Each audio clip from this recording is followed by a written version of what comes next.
ओम नमो भगवते वासुदेवाय। हर वर्ष आषाढ़ माह के शुक्ल पक्ष की दशमी तिथि के अगले दिन देवशयनी एकादशी मनाई जाती है।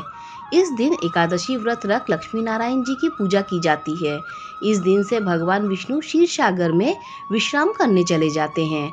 वहीं कार्तिक माह के शुक्ल पक्ष की एकादशी को भगवान विष्णु जागृत होते हैं। सनातन धर्म में देवशयनी एकादशी तिथि का विशेष महत्व है। इस दिन जगत के नाथ भगवान विष्णु की पूजा की जाती है, साथ ही उनके निमित्त एकादशी व्रत रखा जाता है। इस दिन से जगत के पालनकर्ता भगवान विष्णु क्षीर सागर में विश्राम करने चले जाते हैं। अतः इस दिन से चतुर्मास शुरू होता है। चतुर्मास के दौरान शुभ कार्य करने में मनाही होती है। इसके लिए देवशयनी एकादशी से लेकर देव उठनी एकादशी तिथि तक कोई भी मांगलिक कार्य नहीं किया जाता है। हालांकि देवशयनी एकादशी की तिथि को लेकर साधकों के मन में असमंजस है। आइए देवशयनी एकादशी की सही तिथि एवं शुभ मुहूर्त जानते हैं। वैदिक पंचांग के अनुसार आषाढ़ मास के शुक्ल पक्ष की एकादशी तिथि 16 जुलाई को शुरू होगी। इस दिन एकादशी तिथि सायंकाल 8:33 पर शुरू होगी। वहीं तिथि का समापन 17 जुलाई को शाम 9:02 पर होगा। सनातन धर्म में निशा काल के दौरान होने वाली पूजा अनुष्ठान को छोड़कर सभी व्रत त्योहार के लिए उदया तिथि से गणना की जाती है। इसके लिए देवशयनी एकादशी 17 जुलाई को मनाई जाएगी। सनातन धर्म के जानकारों की माने तो दूजी एकादशी तिथि वैष्णव समाज के अनुयायियों के लिए समर्पित होता है। आसान शब्दों में कहें तो दूजी तिथि पर वैष्णव जन व्रत उपवास रखते हैं। हालांकि यह तिथि गणना पर आधारित होता है। देवशयनी एकादशी पर दूजी तिथि का योग नहीं बन रहा है, इसीलिए सामान्य जन और वैष्णव जन एक साथ ही देवशयनी एकादशी मनाएंगे।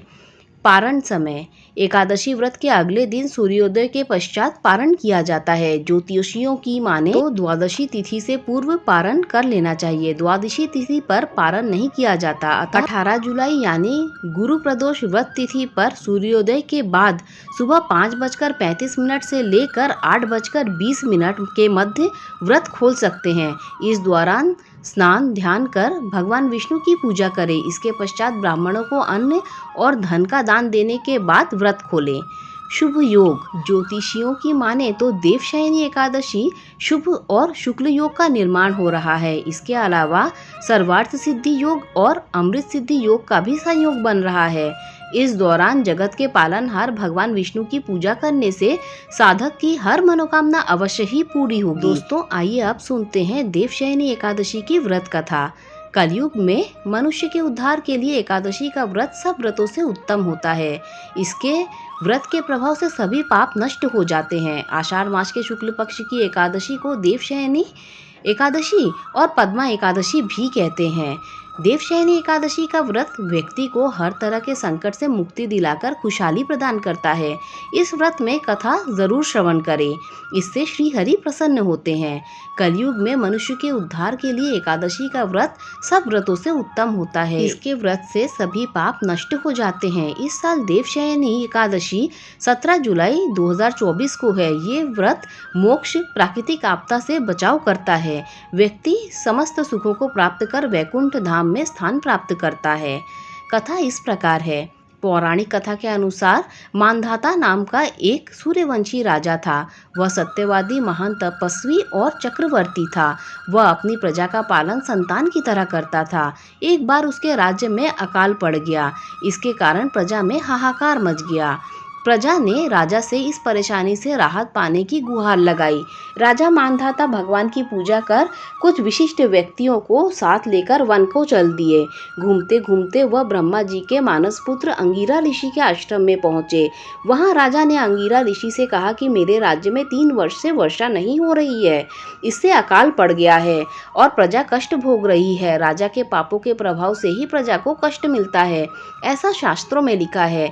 मैं धर्मानुसार राज्य करता हूँ, फिर भी यह अकाल कैसे पड़ गया?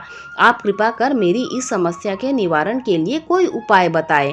अंगिरा ऋषि बोले, इस युग में केवल ब्राह्मणों को ही तप करने, वेद पढ़ने का अधिकार है। लेकिन राजा, आपके राज्य में एक शूद्र तप कर रहा है। इसी दोष के कारण आपके राज्य में वर्षा नहीं हो रही है।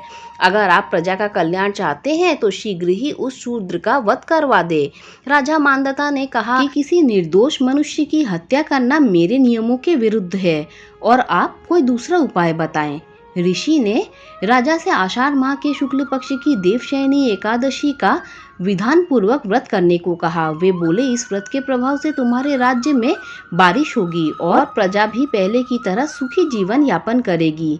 राजा ने देवशयनी एकादशी का व्रत पूजन का नियम अनुसार पालन किया और जिसके प्रताप से राज्य में फिर से खुशहाली लौट आई। और कहते हैं कि मोक्ष की इच्छा रखने वाले मनुष्यों को एकादशी का व्रत अवश्य करना चाहिए। दोस्तों, अगर ये जानकारी और व्रत कथा आपको अच्छी लगी हो तो लाइक शेयर सब्सक्राइब कीजिए।